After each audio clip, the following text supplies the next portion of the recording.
Hello there, and welcome to week 35 of Christopher's Weekly History Topics. This is going to be for the week of April 20th to the 26th.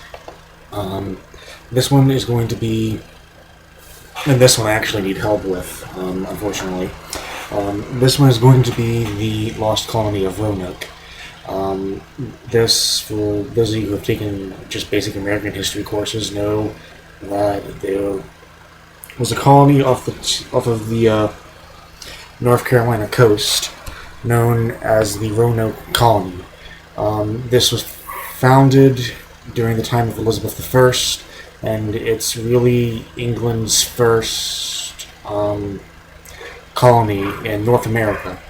It is... sorry for the dog barking in the background. Anyway, and this is really England's first shot at trying to get a colony. It's not its first successful one. The successful one comes in 1607, which I'll probably do in another video. This colony started in like 1582 or 83, and Sir Walter Raleigh got money from the Queen of England at the time, Queen Elizabeth I, and he set off with men to charter a new colony in the New World.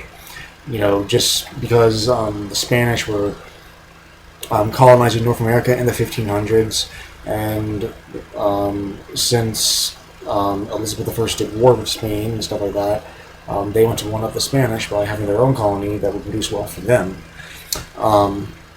So, in 1582, well, no, not 1582, 1585, I'm sorry, Sir Walter Raleigh and his crew set sail for the New World, and they land right off the North Carolina coast.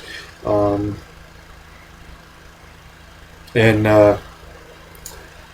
it's technically not the North Carolina coast. They claim it to be the North Carolina coast, but later on, that coast will become part of Virginia. But anyway, for now, for this purpose, it's the North Carolina coast. And what they did is they paid a lot of money for security purposes, mainly because they were afraid that the Spanish would attack on the way to the New World, or once they get to the New World, Spanish colonists might come up from the south and attack them, or worse, Indians. So what they did is they spent all their money on supplies that, like building supplies, and also, cannons and guns. They did have other supplies, but not that much.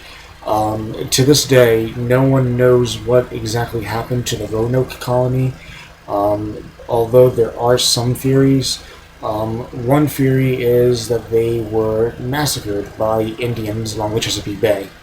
Among this theory, there are several possible scenarios for this theory. One theory is that Native Americans came in and they slaughtered everyone. Every colonist was dead. Another theory is that they did not kill the colonists. What happened with this theory is that the Native Americans in that area saw they didn't have enough supplies, so they invited them into their settlement, and they just mingled with the Native Americans and assimilated. As far as any clues of what has happened to them, what Sir Walter Raleigh did is he left with a bunch of men to get supplies from England, which would take months, because the colony was out of supplies. And when he came back several months later, the exact spot where the colony was, everything was deserted, everything was gone. The only possible clue as to where they were was a tree that had the word, what was that word? Croatoan on it. Yeah, that's a Croatoan. There was a tree that had the word carved Croatoan. Now, no one knew who wrote this Croatoan in the tree. Um, they do know that it was the name of a nearby island, but they don't know if a colonist carved it in to warn, or if Native Americans came by and wrote it down as like a warning sign. To this day, they don't know why that was written in. Anyway, like I said before, this was the first try at an English colony in the New World, and it failed. It won't be until about like 2 decades later, in 1607, under the rule of King James I of England, that the Virginia colony will be chartered, and they will produce the first successful English colony in the New World.